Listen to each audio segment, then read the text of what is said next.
my creative energy is being all used up. Well, I mean, my first choice would be to use it there. Yeah, exactly. I agree. So yeah. I have hit record, not that we have to start right away. We can still say nice things about general life, but Okay, yeah. yeah. So you'd edit this bit off the front. Yeah, Exactly. off the Yeah, top because we're end. just off the top end. All right. I mean, so yeah, I mean, is there anything you want to chat about before we start, like the recording thing? I think it basically it is going to be it's kind of an interview, but more like a chat, really. Yeah.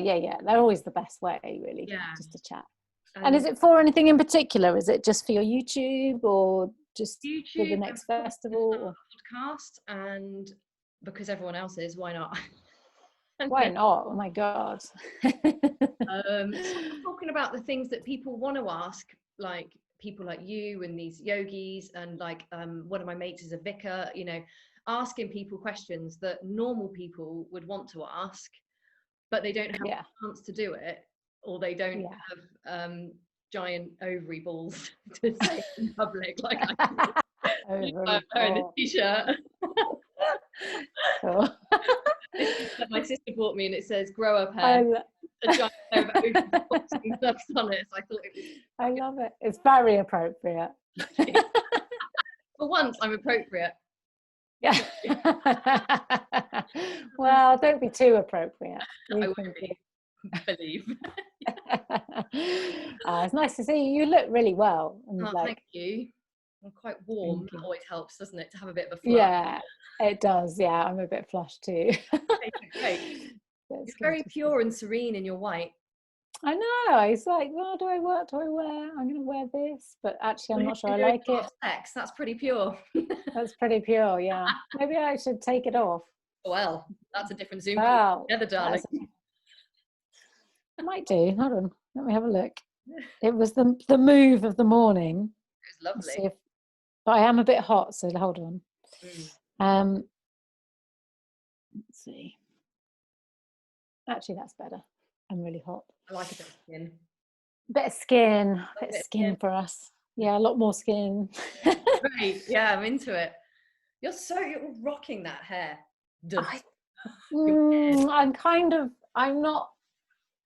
I'm not totally enjoying it, but I think I'm doing well. I look like, I think my head's a nice enough, like I can get away with it, but it's still all like, yeah, I still have cry about it a bit. It's still a grief thing. Yeah, I'm still grieving it, but I mean, I'm surrendering to it, but it's got layers to it, definitely. Yeah, do you like the feelings there? Have you noticed like temperature and the weight maybe, or anything? Yeah, I feel colder. I have to wear a woolly hat at night. I mean, you're very welcome to bring this up in the chat if you want as well. I don't mind talking about it because it's nice to be vulnerable. Yeah, just that kind of it's sort of harder, because I'm quite a soft person. So it's like noticing how hair softens us, and it's sort of like I feel like I come across harder than I actually am, so it's like it's not really worried about judgment, it's just like on a professional level it's strange. Perception, I guess. Yeah, like being misperceived, that it's been a choice, or that I'm sort of like a monk, or like or like I'm a tough lesbian or something, which like, I don't mind being a lesbian, but like I thought about that. When I say said, I immediately think monks because I spend so much time in Asia, right? And that's just what it looks like. So what it for usually. But it can also be like a symbol of like, I don't know, sort of almost anti-femininity sort of thing. It's weird. It's a weird, anyway. Okay, well I can weave that into the whole thing about body hair in general, actually. So that's you can. It's a good one. So we can talk about anything. So, well, do you want to? I'm really excited because I think we'll have a great chat. about all sorts, And it doesn't have to and we be the can only one either. I'm clapping my feet and my hands at the same time. yeah. All right, my lovely. I'll let you start how you want to start it. Okay, well, I'm just going to start by saying thanks, Kalindi, for coming and meeting me on Zoom for this chat, slightly interviewee chat thing. And yeah, what an honor it is to talk to someone with as much experience as you have. And I just wanted to let everyone know that I've actually been on Kalindi's course. She does a sensual mastery course for women, and I can't recommend it enough, for reasons that we'll sort of maybe unravel as we go. How are you doing? Good. Thank you, Rach, for suggesting this interview. I was sort of feeling into it before, and I was like, I just love. I'm not really going to call it an interview. I love chatting because I love my field of interest is sexuality, sex, intimacy, relationships. I've been fascinated for years, well, ever since I was sort of came into puberty, I guess. So just like, what's this all about? I want to know about it. So it's actually one of my favorite subjects to talk about. So I was like, you were like, do you fancy a chat? And I was like, yes. So I'm really I think that's evident from pretty much everything I've done. So I'm really up for a nice chat about wherever you want to take it. And so hopefully people will enjoy us having a chat about sex and talking about lots of questions that many people, you know, might want to hear some answers to. Yeah. The biggest and most sort of prominent thing that I've been hearing or talking to my friends about has been something which has now been called the lockdown horn. So, yes, I've heard about this too. My mate Niall has hashtagged it. It's lockdown horn, and he has this big vision of everyone coming out of lockdown and having some sort of spiritual orgy. I don't think it's going to happen because 2 meters away is a bit difficult. Yes. So, but what are we to do with all of this sort of energy we're potentially feeling? So I'm single, and there'll be people who are isolating, who are single but, you know, looking to date or wanting to. Yeah. I mean, definitely. And actually I've spoken to many people about this, and lots of people have contacted me and had sessions, and they're like, what am I gonna do? I'm so horny. And it's like driving me insane. And again, also that sort of exacerbation of that place for some people where they're already single, but then this kind of lockdown really pushes it sort of in your face. It's like, oh no, I'm here alone and I'm really horny. And it's sort of like, so there's sort of layers to what's going on. This really heartfelt recognition, if you are single, of what that is for you. So obviously some people are really loving being single and that's where they're choosing to be. But obviously there's some people that are actually wanting to be in relationship. So it's just an acknowledgement that there's a lot of heart feelings going on for a lot of people of what they may feel like they're missing, or that accentuation of I'm not with someone right now. And so one of the first things that I would say is that to look after that part of your heart, be aware of that mirror that it's bringing to you, that that's what's going on, and have a tenderness, and actually turn that round into sort of an appreciation and self-gratitude for yourself, and that the deepening of relationship between you and yourself. And just acknowledging that there will be waves, potentially not for everybody, but potentially waves of that emotional reflection going on. So that's also a really important part of that recognition.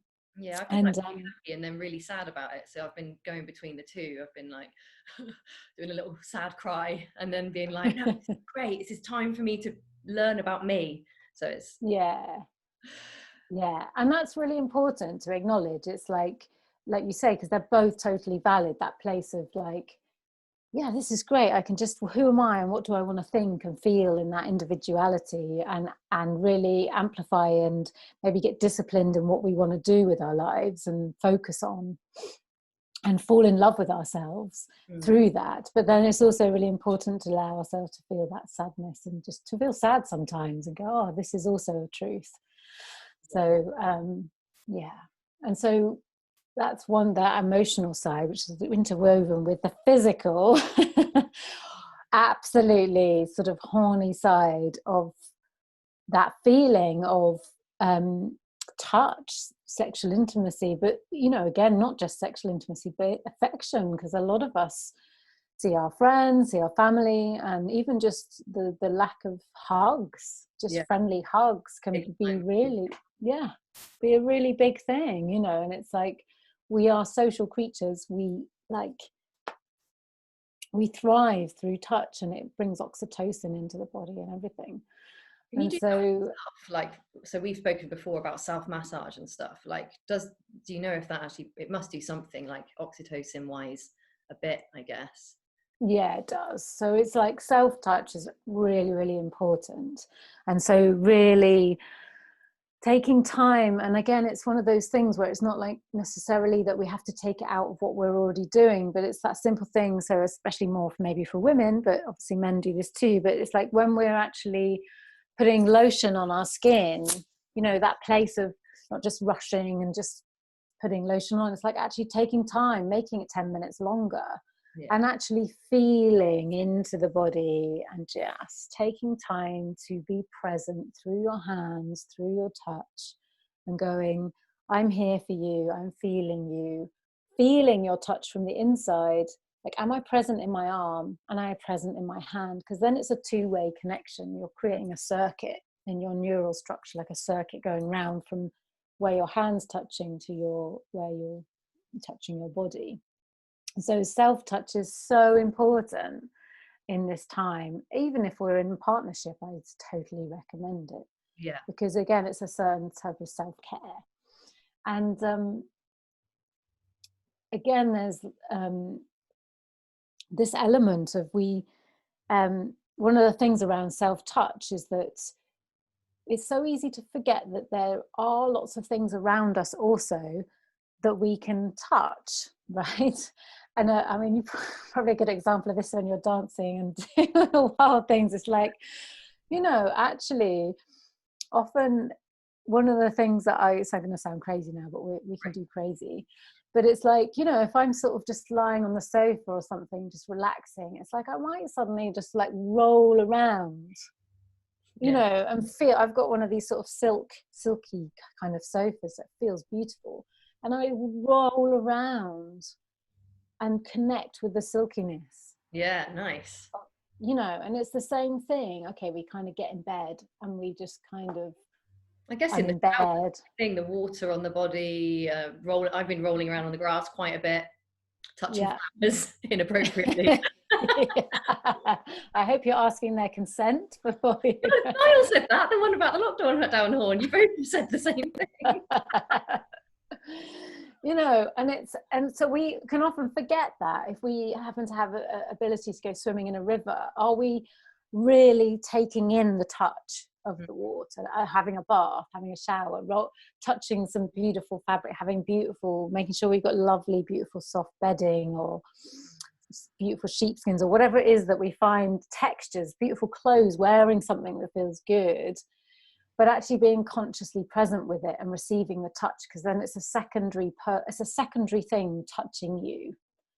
So I mean, it's definitely not the same as making love with somebody else and another person in our vicinity and in our touch, but it actually, it sort of fulfills that there is another touching me to some degree. Yeah.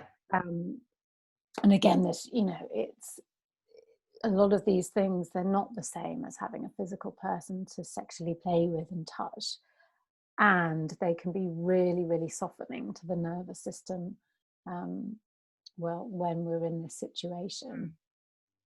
But then we have the like horniness, you know, the sexual yearn. Most people just, have a little bit of slap and tickle and think that that's going to sort it out. And actually, that can make it more frustrating, Yeah, because then it kind of becomes an addiction to just that end point. Like, oh, it's like scratching an itch. That's what you said, isn't it, before? It's just like scratching yeah, an itch, whereas it's not really dealing with, what the underlying issue may be. yeah, exactly.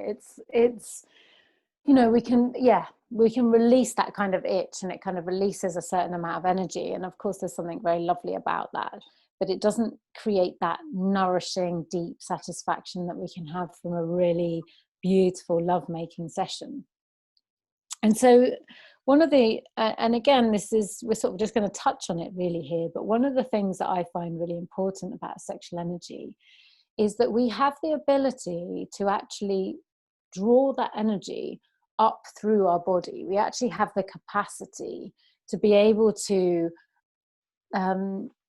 take that energy, instead of sort of like releasing it outwards, we can actually play with that energy and start to bring it up inside the belly. We can start to bring it up inside the body. We can start to actually, it's almost like as if the sexual energy is like a kind of beautiful sort of thick, but sort of beautiful thick liquid that's warm and softening and kind of moves through the body. We can have the capacity to be able to move that up through the body. And the way that we kind of start to do, I mean, it's a whole thing, but it's like part of the beginning of that is, first of all, connecting with the sexual energy in the pelvis, allowing that yearning to be there and that desire, but to start to use the breath to, it's kind of, there's different ways, but one of the ways is to just start to use this kind of sipping breath. So you connect in with the sexual energy and you go, and so your intention is that you're sort of pulling the perineum. So this perineum is a space between the anus and your genitals, and this kind of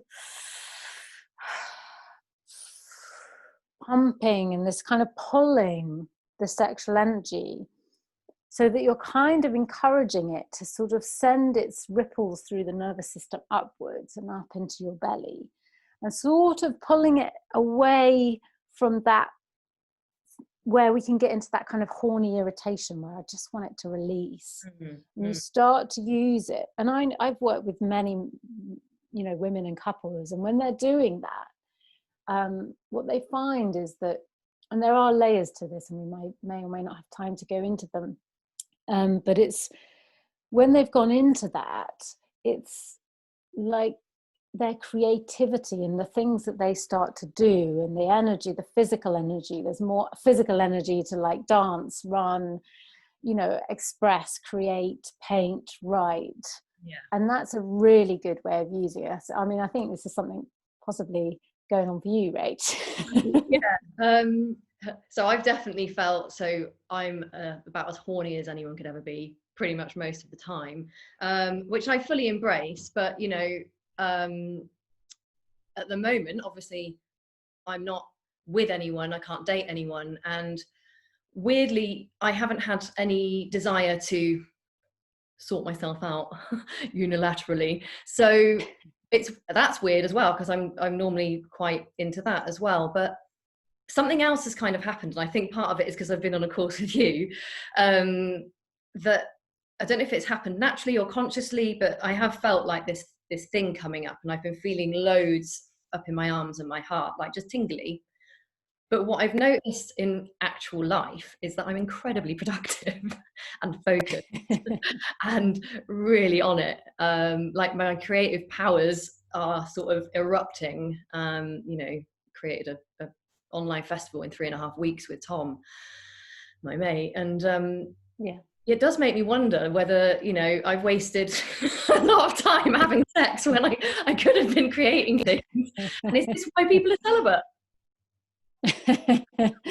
I mean, there's some I mean, there's an element of that's exactly the best way, because for me sexual energy is creative potential. We can use it in so many different ways, and actually one of the key things that I found when I'm working with people, where there's an encouragement of working with that sexual energy up through the body and sort of spreading it around more, and allowing it to sort of fill the core of the body, but also the core of the mind, and using it in a slightly different way, rather than sort of that dissipating it.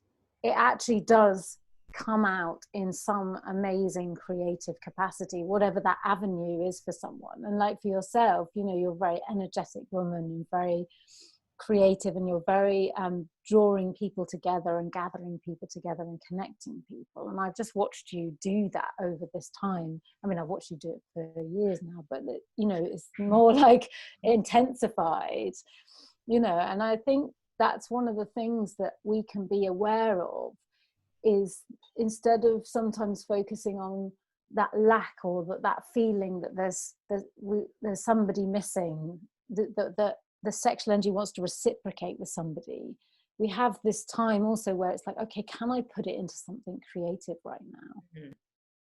You know, can I put it into something, my music? Am I learning an instrument? Am I doing something online? Am I learning something? Do I want to be more physical in my body? Can I tap into that creative life force and you use it? And that's one of the things I feel that this one avenue of the lockdown with our sexual energy can really, really bring. Absolutely. Yeah, I think it's hard to make that transition from being really frustrated and angry to putting it into some sort of productive practice. I think that's what lots of people will struggle with, and I definitely struggled. It's just I felt into it, so it just happened. Definitely. So yeah, I'm just going to look at some of my other.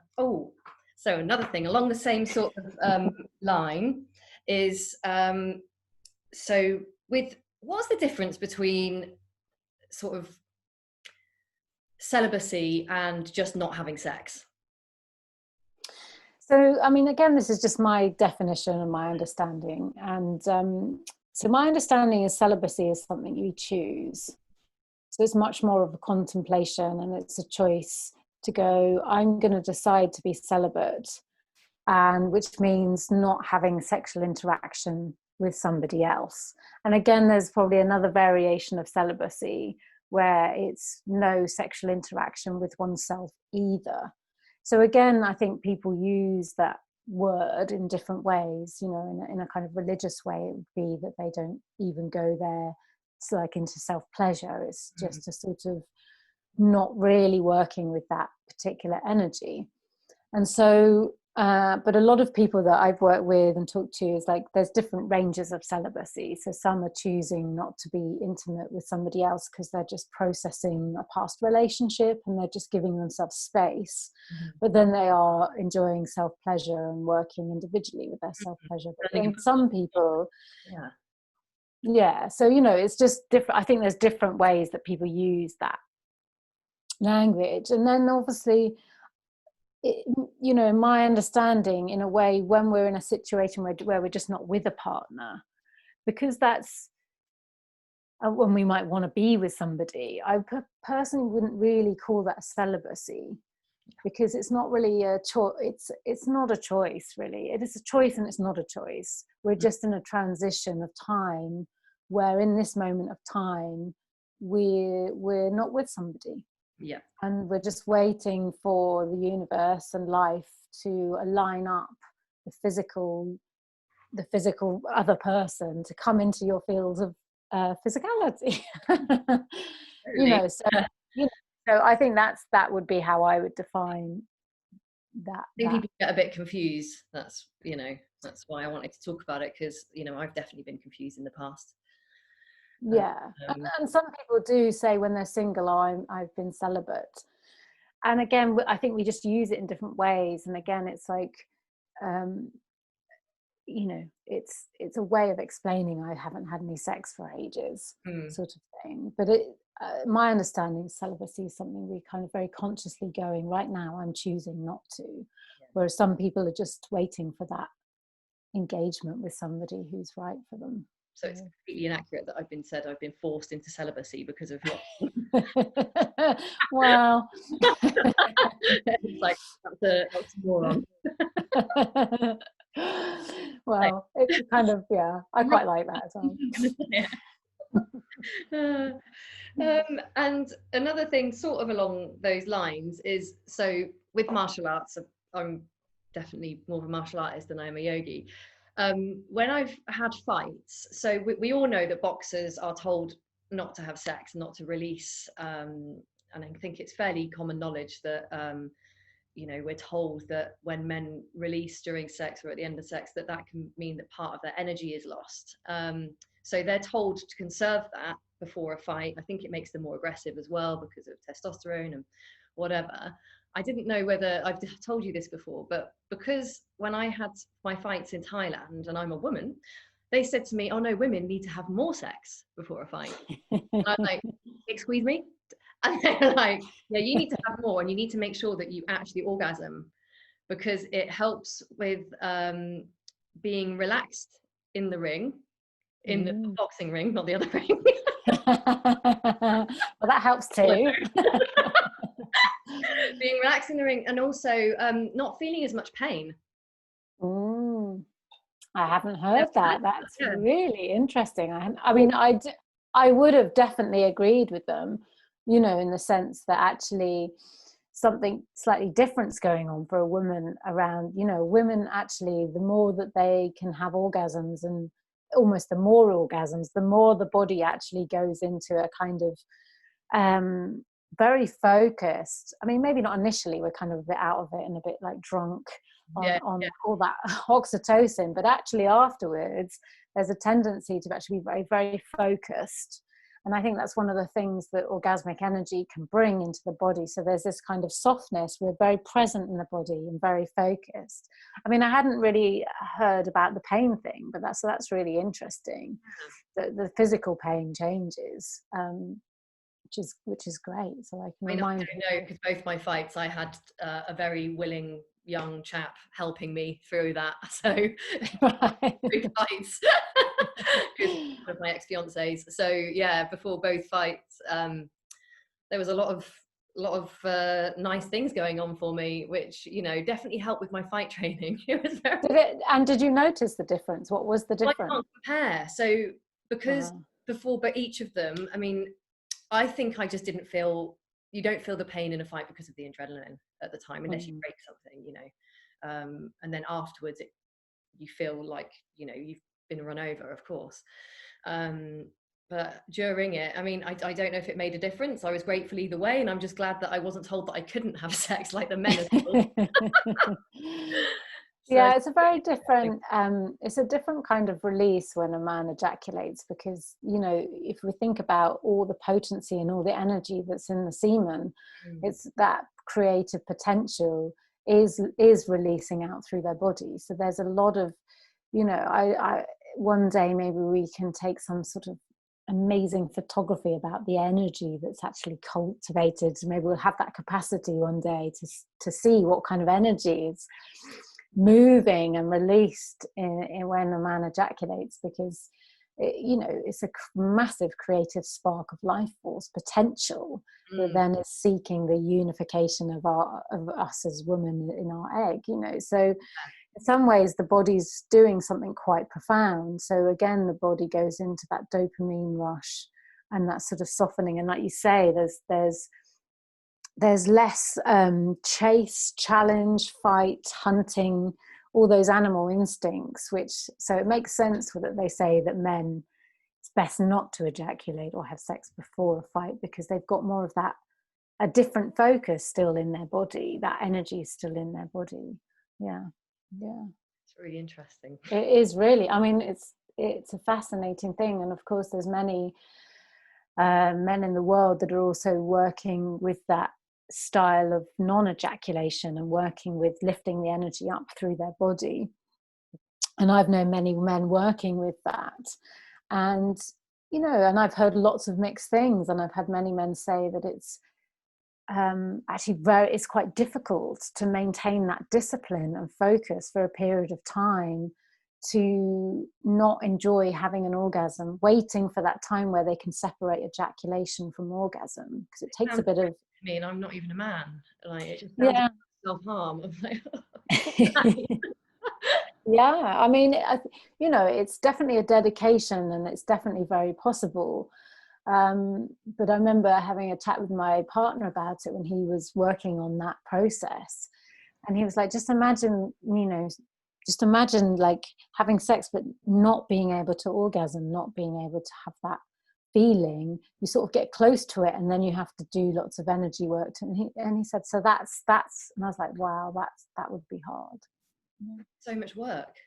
It's a lot of work, and that's why it takes a dedication and it takes personal practice, and you often need to do things like qigong and a lot of energy awareness practice for that to be achievable and sustainable and feel good as well. Yeah. You know?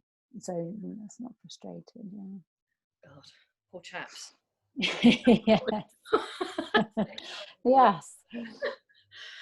Something else that has come up recently, I think from some of my videos, being lewd, crude, and socially unacceptable, is the difference between what everyone calls a vagina, a vulva, and then moving into yoni. So most of us just call a lady downstairs bit a vagina, but can you explain what the difference is?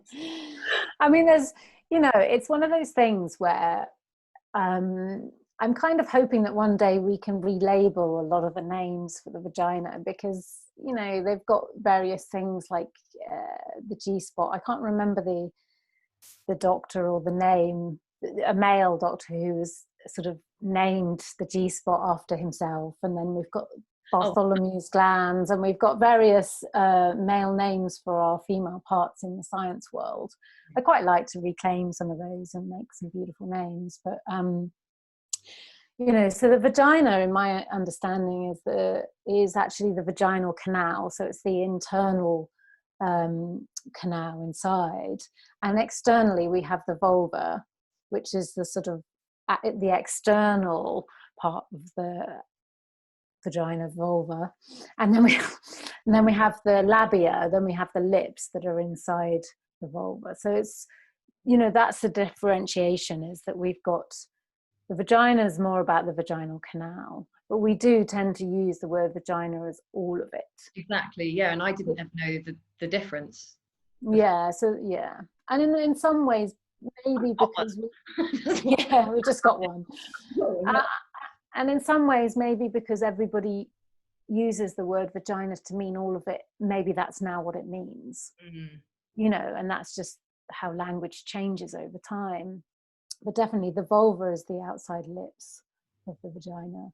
And then we have, there's, I probably need my anatomy up, but I just really encourage people to take a look and look at their anatomy and look at what all the different names are and where they're all positioned, because it's really fascinating, and it gives us a sense of connection to our vagina, to our pelvis, and to the different areas.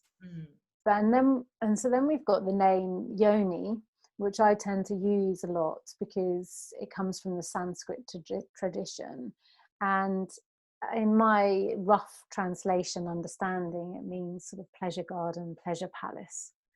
Wow. And actually, which I just think is a really soft, inviting version, whereas the word vagina is a French word which means a sheath for a sword. It's quite clinical as well as that, isn't it? It's the two. It sounds quite, but also clinical. Yeah, it's kind of, it's got this sort of old style energy to it in a way, and yoni is much more about a pleasure based. And again, penis, I'm not sure, I need to look into this, but it wouldn't surprise me if penis in translated means a sword that goes into the sheath, whereas the penis in the Sanskrit equivalent to the yoni is the lingam, which is a wand of light. So much better. So much better. I think every man would love to know that they've got a wand of light that can go and play in their pleasure garden. It's like a lightsaber of love. Absolutely. And actually, on an energetic level, it very much is like that, because this is one of my passions, is what's really going on in the energetic body when we make love. And it's definitely one of those things, the more that a man actually cultivates pelvic awareness and energy in their penis and does a lot more energetic work, and almost slows the physical friction down and works more on the energetic, it really does feel like a wand of light, and it starts to actually it's almost like less movements creates more movement Mm. in the woman and in the man. There's something that So for we can both. yeah, for both, because actually you can then drop into an energetic play and sort of go just under the physical sensation as well. So it's definitely an experience that I've had and have Yeah. around All right, that. So Kalindi, don't show off. I know I am one That's of over those. here. I'm sorry, I'm one of those lucky women that I am locked down with my partner. Right, that's why I call you the sexy guru. Yes, yeah, yeah. Oh, so yeah, just having a look at my my little list. Oh, there was another thing. So, and I think we've spoken a little bit about this before. There's so because there is obviously a fascination with tantra, I've definitely been there. I've thought, you know, or maybe, you know, I do yoga, I'm spiritual, I'm sexual. My natural sort of inclination was to find a tantra school, but I'm also, and I'm aware that this is the egoic self, I'm also a feminist. And I found it a massive struggle to be an educated feminist going into a tantra school, which seemed to have a hierarchy of men. Mhm. Although they dressed it up as, oh, we see the Shakti in you and we're just here to pleasure you. And, you know, so it's, for want of a better term, it's a bit mind washing, a bit brainwashy. I Mm. found that that's just my experience whenever I've gone to, and that's in England, that's in Copenhagen. Um, so I just wonder whether there's anything that we can, any tools that we can give women, because it generally, and again, speaking from my own experience, I was in a vulnerable space when I went to seek this because I was looking for a connection, something. And I just wonder if there's any sort of flagging that we can give people, you know, give them the, empower them to not feel pressured or Mm. continue if they don't feel totally comfortable.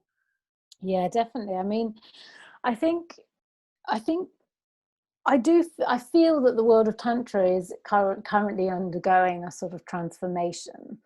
You know, I think there's just been recently a lot of, you know, predominantly male teachers that are being called up and called out on certain behaviors. And I feel that it's like everything has cycles. And I think, you know, tantra's reasonably, when I got into this world, which was probably about 25 years ago, it wasn't really called tantra. I was just working with sexual energy. I lived in a community, using sexual energy as a healing art, moving it through the body and working with it, and connecting with everything through devotion. And again, so 25 years ago, that in at least in England, tantra wasn't really a word. It wasn't a buzzword. It wasn't. I'm not saying it wasn't around, but it wasn't, you know, very much talked about or in the arena. And so it's one of those things that's kind of grown up. And again, like with anything, it's sort of finding its way through the Western mind. You know, okay, these come from sort of ancient cultures, and the essence of it is very, very beautiful. And like anything that then comes through the Western psychology and the Western mind, you know, the Western world is, we are slightly hedonistic, and we do like to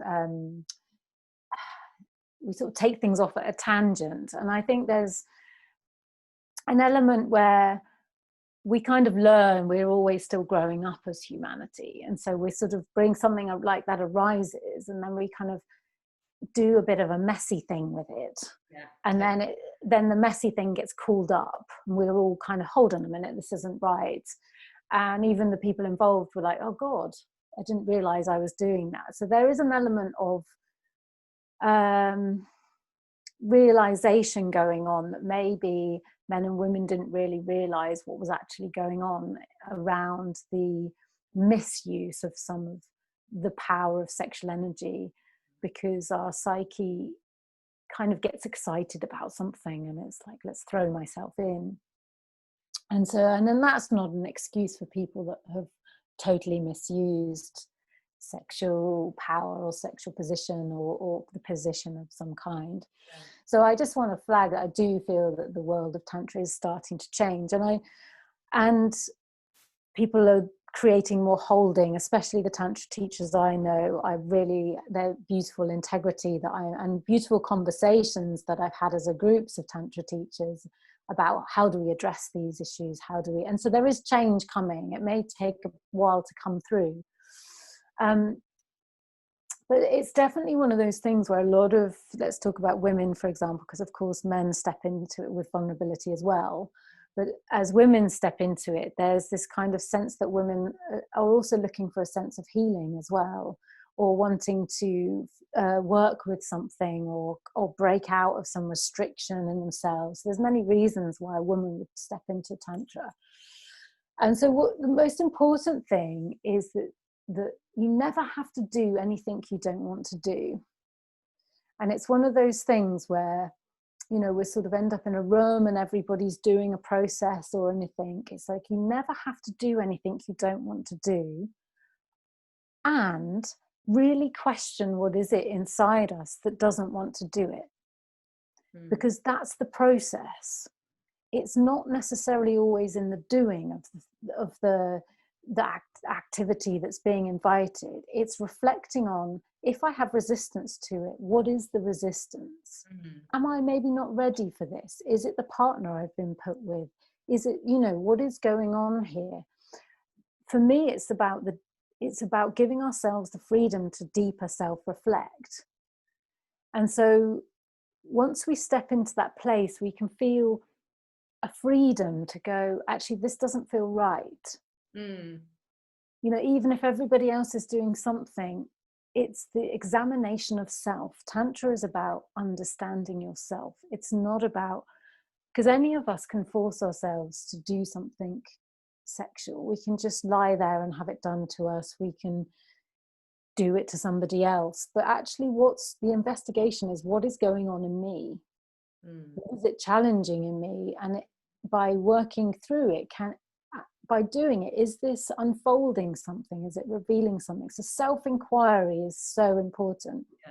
And also talk to the teacher, tell the teacher what's going on, express to the assistants, express to people what's going on. And because they are supposedly meant to be trained in how to support people. And this is the challenge where one of the things that I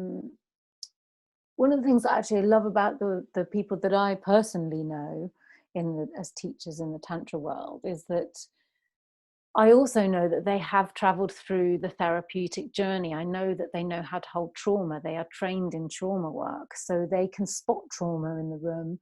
They know if a particular scenario might cause trauma. They can sense it in people. They can and they even ask people what trauma might be here. And so finding teachers that have actually come from a therapeutic background, a longevity of therapeutic background of actually understanding trauma, because it's one thing to go, let's all do this and make whatever technique, but all of us have a variety of, it may be a mental trauma, emotional trauma, physical trauma. We have things that we're wanting to work on, and so it's this self-inquiry. Why am I here? Why am I on this workshop? Why am I working with this person? What am I looking for? And if it starts to go off at a tangent, you have to find self-inquiry. And I know that's a challenge for some of us who may be stepping into it in a very vulnerable way and really trusting. But I would ask questions. If you're not sure, if your body's sort of feeling unsure and you're not sure if it is just your vulnerability saying no, talk to the teacher, talk to the assistants, talk to the person you're working with, express it, go through that barrier and that might stop us of embarrassment or I'm such a mess, I want to show to and stuff as well, because it can be another trauma on top of trauma for some people. So yeah, exactly. And that's not what it's for. That's not what it's about. It's about a sensitive unfolding of dropping into yourself and dropping into love with the universe. Dropping into love with everything. It's not really about the other individual.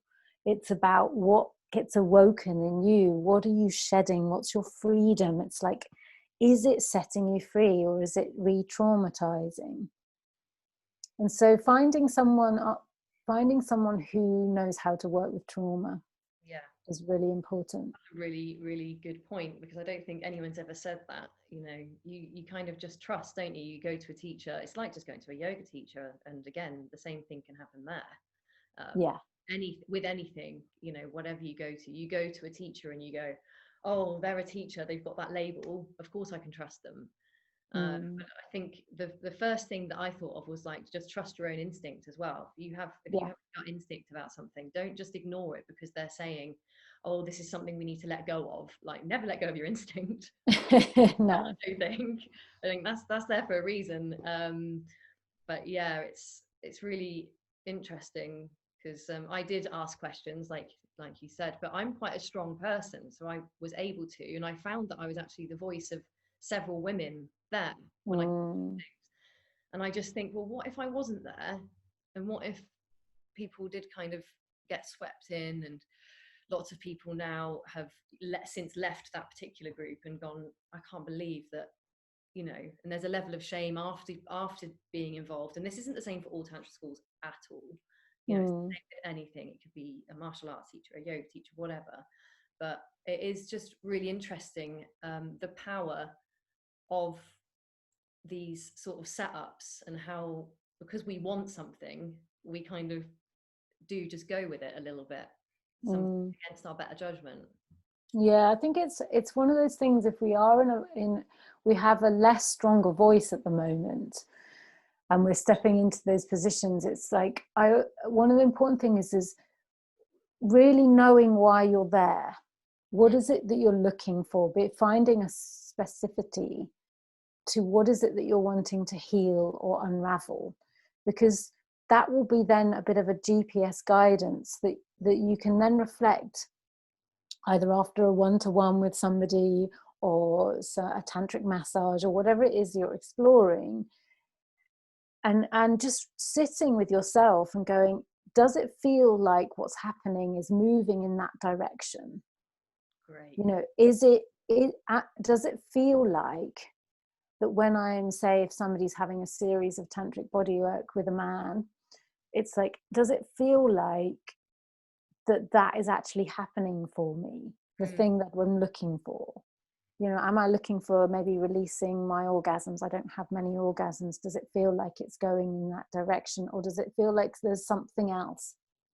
Even if we're very vulnerable and tender, we still have instinct, but we need to ask ourselves the question, because there are some fantastic body workers out there and there are some fantastic teachers out there. But if we're not clear about why we're there, there's so much vast arena that a teacher could take you to, that sometimes we have to sort of know where we want to go. We don't know how to get there, but maybe the teacher does and maybe the therapist does, but we need to at least know where we're going. And so that's where we empower the process, because then we can check in and say, is this taking me where I want to go? Because I feel like it's going off on a tangent. Yeah. And it gives you that power. But if you're just going, I'm just going to trust it and go with it, then anything can happen. Right, exactly. I think that's a really good point. Yeah. And so it's the process of empowerment, self-inquiry and self-empowerment. Yeah. And I would personally recommend, because I was going there to search for, my own sensuality, sort of getting in touch with my energetic sexual side. And then I came to you, and maybe people don't need to go to an all women's group, but I just felt for me that it was much safer. And even if that's where you do one practice and you do something else in a group setting, but I just, again, that's my personal experience. Yeah, I mean, sometimes that's what women have decided to do, is that they kind of focus on themselves and go on a bit of a journey of self-inquiry to a certain level of self-strength, and then they step into the arena of mixed group tantra, because they've already got a sense of what are my issues, what's going on, where are my vulnerabilities, where could I be pulled, and where, and so there's this self-inquiry that's done in women's groups, and understanding the ripples that all women have and those things can be very empowering to then step into a mixed group, because you've just got a bit of ground to start with. It's not always the way, but it could be one way that women could choose to do that, definitely. Yeah. Great. Yeah. Gosh, we could talk about so many things. It's quite something, isn't it, this whole topic? Yeah, well, there's so many avenues. I think I am going to finish on, we spoke at the beginning about, so I love your shaved head personally. Thank you. Kalindi normally, before she shaved her head, had a really sort of this beautiful mane of hair, which for the work that she does with women, I think sort of was visually something that would make people see the sort of soft, sensual side of your work. And we spoke a little bit about how, because you had to shave your head, and I know that was a sad process, and there's some grief attached to that. Lucky that you've done work on yourself so you can actually move through that, because I think other people would struggle a lot more. I'm not saying that you're of course, yeah. The perception of you as a women's sensual goddess of love, basically, for me hasn't changed, because I think you look absolutely amazing, and I think that the nakedness of the skin is actually something else that I love skin. I love a lot of skin. The more of it, the better.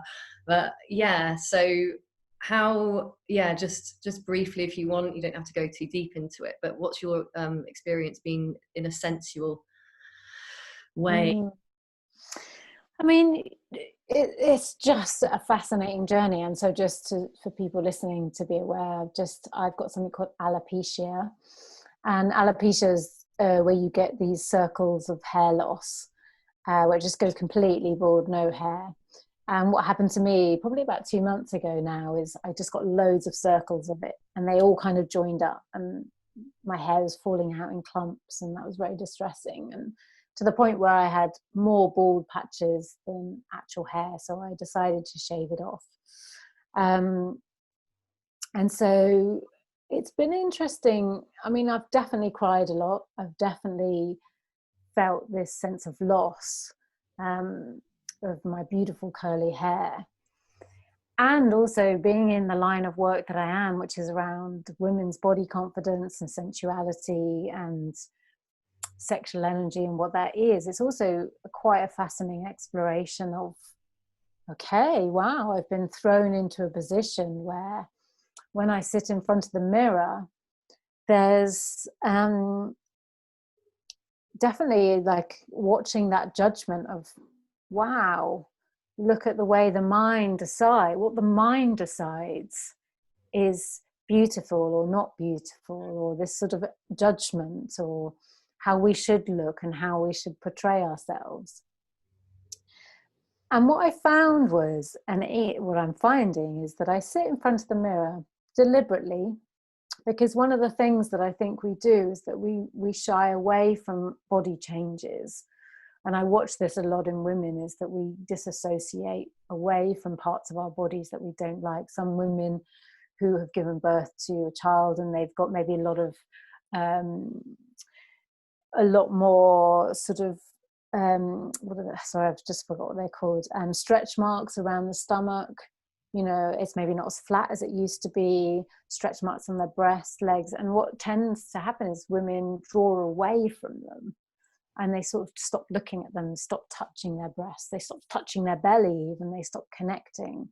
And the body can feel that, and it starts to feel this sense of loss and disconnection. And so I'm aware of this because I work with so many women around body relationships. So I was like, okay, I need to sit with this. And I'm always touching it, connecting with it, and just looking and observing what judgments I might have, until I get to a sort of still point. I get to a still point where I'm just here as I am.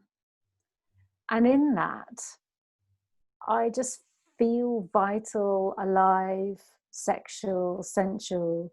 And my realization is that and I kind of already knew this, but it's like much more a deepening of a awareness in my body of, I'm definitely not my hair.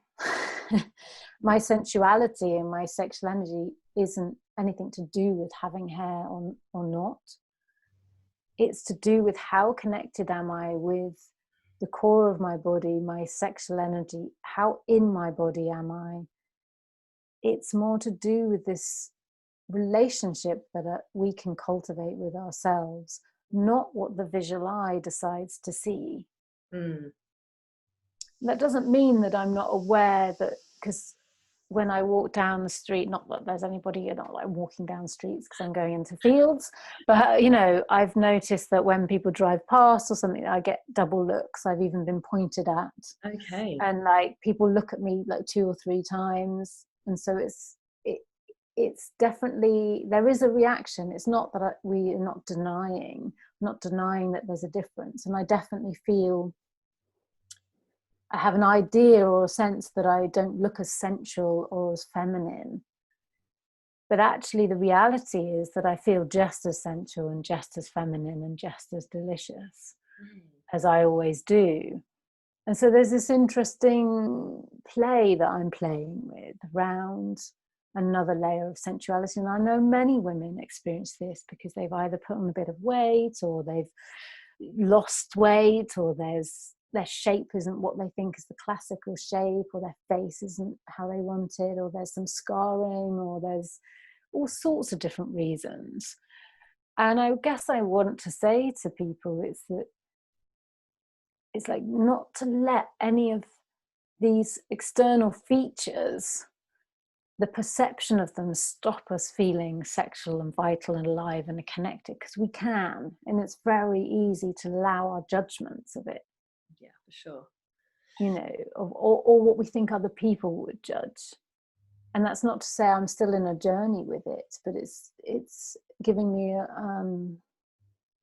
fuel to really go even deeper in it. And I'm also owning, I think as women we also need to own grief when something's changed. I remember when I had my son's 25, and I remember going, nobody told me my vagina was going to change shape. You know, that my labia was going to change shape, and the whole nervous system was going to change shape. And I mean, I was quite young, I was only 19, and it was sort of like I had to reconnect with my vagina, and luckily I was in a realm of self-inquiry in my 20s anyway, so I was quite lucky, where I spent a lot of time, you know, looking at my vagina and my vulva, and looking at the new shape and feeling her, and not disconnecting from her. But many women do. And it's one of those things, if something's changing in you for whatever reason, keep moving towards it, keep moving towards it, keep being fascinated by what it's sharing with you and what it's showing you and what it's becoming for you. It's only the stories in your mind about it that you decide, and you can choose what you decide. And I'm still in the choice of seeing, for my hair, seeing this as a beautiful thing. And I'm not saying I've totally got that, because I really would love my hair to come back, and I'm hoping it will. But I'm also wanting to surrender into what's here now, and not stop loving what's here now. Great. And that depends on what story we add to it. Yeah. So it's yeah, luckily everybody thinks I'm really beautiful, look really beautiful. Yeah, exactly. As well, like, I really that does help. Dress you up as a Shaolin and give you a sword. Yes, but like a much sexier version, like just in a bikini and the sword. Yeah. You might have to teach me how to actually do martial arts. Sure. Do it in a much better way.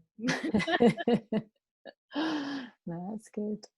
Well, I know I have to let you go off to work. You've got real work, not just talking to you. No, it's great to chat about these things. And again, when in the conversations I've had with people, I never really know where we're going to end up, but there's, and again, the arena of intimacy and sexuality has so many subjects, you know, and so if anyone listening to this wants to have particular subjects talked about, let us know, you know, ask us more, because I can create all sorts of pieces of information, you know, we can chat more, or I can just share more videos, but I'd love to know what people want to hear about, because I've been working in the arena of sensuality, sexuality for the last 12 years, and I've been working with people for 25 years in various ways. So, and I'm working mostly with people's bodies and connection to their bodies. So there's a lot that I can share in that. So do ask questions, because be curious. Yeah, I think we need to do another one of these, maybe with people's questions and stuff. Absolutely, we could do something live. So yeah, excellent. yeah, You can find Kalindi online, kalindijordan.com, all one word. Yeah, check her out. I mean, I'm checking you out, but they need to check you out in a different way. Absolutely. They can check me out like that too. A little bit of spiritual objectification goes a long way. Thank you, Rach, for this time together. Love you. Have a good day. I love you Good too. work. Yeah, thank you. All right, I'm going to stop the recording.